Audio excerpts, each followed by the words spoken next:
എനിക്ക് തോന്നുന്നത് ഇത്തവണത്തെ തെരഞ്ഞെടുപ്പ് എന്ന് പറയുന്നത് ശ്രീമാൻ നരേന്ദ്രമോദിയുടെ ഗ്യാരണ്ടി അത് ജനങ്ങളോട് പറഞ്ഞുകൊണ്ട് ഇന്ന കാര്യങ്ങളെല്ലാം കേരളത്തിന് വേണ്ടിയിട്ട് കേന്ദ്ര ഗവൺമെൻറ് നൽകിയിട്ടുണ്ട് എന്നുള്ളത് ജനങ്ങളുമായി ചർച്ച ചെയ്തുകൊണ്ട് അവരുടെ മനസ്സിലേക്ക് നമ്മളെത്തുകയും അവർ ചിന്തിക്കുകയും ചെയ്യും എന്നുള്ളതാണ്. കാരണം ഒരു ഭാഗത്ത് നരേന്ദ്രമോദി എന്ന് പറയുന്ന ഇന്ത്യയുടെ പ്രധാനമന്ത്രി ചെയ്ത വികസന പ്രവർത്തനങ്ങൾ, അതിൽ നിന്ന് കേരളത്തിലേക്ക് കിട്ടിയിട്ടുള്ള ലക്ഷക്കണക്കിന് രൂപയുടെ വികസന പ്രവർത്തനങ്ങൾ, മറുഭാഗത്ത് അദ്ദേഹത്തിനെ എതിർക്കുന്ന രണ്ട് മുന്നണികളും. അപ്പോൾ എനിക്ക് തോന്നുന്നത് നമ്മൾ വ്യക്തിപരമായിട്ട് ആലപ്പുഴയെക്കുറിച്ച് മാത്രം ചർച്ച ചെയ്യുകയല്ല, മറിച്ച് കേരളമാകമാനം സംഭവിക്കാൻ പോകുന്നത് ഇന്ത്യയുടെ പ്രധാനമന്ത്രി പറഞ്ഞതുപോലെ വലിയ ഒരു മാറ്റമാണ് വോട്ടർമാരുടെ മനസ്സിനകത്ത് ഉണ്ടാകാൻ പോകുന്നത്. അതിനെ സ്വാംശീകരിച്ചെടുത്തുകൊണ്ട് ജനങ്ങൾക്ക് വേണ്ടി പ്രവർത്തിക്കാൻ ജനങ്ങൾ തന്നെ ഒരു അവസരം നൽകും എന്നുള്ള പ്രതീക്ഷയാണ് ഇത്തവണ കേരളത്തിൽ ഭാരതീയ ജനതാ പാർട്ടിക്കും NDAക്കും ഉള്ളത്. കഴിഞ്ഞ ലോക്സഭാ തെരഞ്ഞെടുപ്പിൽ ശക്തമായ ഒരു UDF തരംഗത്തിലും ഇടതുപക്ഷത്തിന് അനുകൂലിക്കുന്ന അല്ലെങ്കിൽ ഇടതുപക്ഷത്തിന് ഏക ആശ്വാസമായ ഒരു മണ്ഡലമാണ് ആലപ്പുഴ. അവിടെ ഏത് ഫാക്ടറായിരിക്കും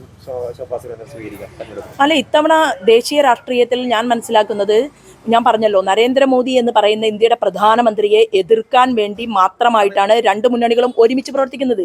അങ്ങനെ രണ്ട് മുന്നണികളും ഒരുമിച്ചാൽ ഒരേ ഗുണം മാത്രമേ ഉണ്ടാകൂ എന്നുള്ളതല്ലേ. അതായത് ഇടതുപക്ഷം പറയുന്ന അല്ലെങ്കിൽ വലതുപക്ഷം പറയുന്ന ഈ രണ്ടും തമ്മിൽ യാതൊരു വ്യത്യാസവുമില്ല എന്നുള്ളത് ജനങ്ങൾ മനസ്സിലാക്കിയാണ്. ഇന്നലെ തന്നെ രാഹുൽ ഗാന്ധിയും സീതാറാം യെച്ചൂരിയും എത്ര സ്നേഹത്തോടു കൂടിയിട്ടാണ് മുട്ടിയുരുമി ഇരുന്നുകൊണ്ട് ചെവിയിൽ കഥ പറയുന്നത്. അപ്പോൾ കേരളത്തിലെ ഇത്രയും വിദ്യാസമ്പന്നരായിട്ടുള്ള ആളുകളുടെ മുന്നിൽ നരേന്ദ്രമോദിയെ സ്നേഹിക്കുന്ന ഭാരതീയ ജനതാ പാർട്ടിക്കും NDAക്കും വോട്ട് കൊടുത്താൽ അവർ ചിന്തിക്കില്ലേ വലിയൊരു മാറ്റം കേരളത്തിലുണ്ടാകും. ഇപ്പോൾ ആലപ്പുഴയെക്കുറിച്ച് മാത്രമാണ് ചർച്ച ചെയ്തതെങ്കിൽ അവിടുത്തെ മത്സ്യമേഖലയ്ക്ക് വേണ്ടിയിട്ടുള്ള പ്രവർത്തനങ്ങൾ, അവിടുത്തെ കാർഷിക മേഖലയിൽ പാവപ്പെട്ട പ്രസാദിന് ആത്മഹത്യ ചെയ്യേണ്ടി വന്ന ഒരു നാടല്ലേ ആലപ്പുഴ.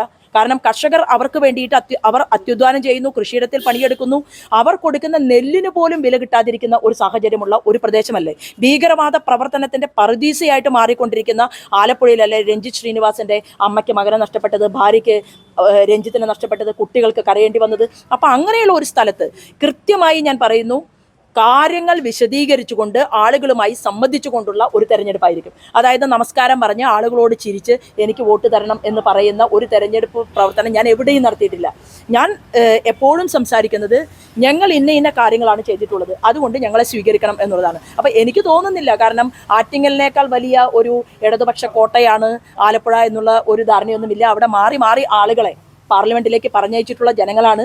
ഭരിക്കാൻ സാധ്യതയുള്ള മുന്നണിയോടൊപ്പം ആളുകളെ ചേർത്ത് വെക്കാനുള്ള പ്രബുദ്ധത കാണിച്ച ആളുകളാണ് ആലപ്പുഴയിലെ ആളുകൾ. അപ്പോൾ സ്വാഭാവികമായിട്ടും നരേന്ദ്രമോദി ഭരണകൂടത്തെ നയിക്കുമ്പോൾ എന്തുകൊണ്ട് ഭാരതീയ ജനതാ പാർട്ടി വിജയിപ്പിച്ചുകൂടാ എന്നുള്ള ഒരു ചിന്ത, NDA വിജയിപ്പിച്ചുകൂടാ എന്നുള്ള ഒരു ചിന്ത ആലപ്പുഴയിലെ ജനങ്ങൾക്ക് ഉണ്ടായിക്കൂടെ? അവർക്കുണ്ടാകുമെന്നാണ് ഞാൻ വിശ്വസിക്കുന്നത്.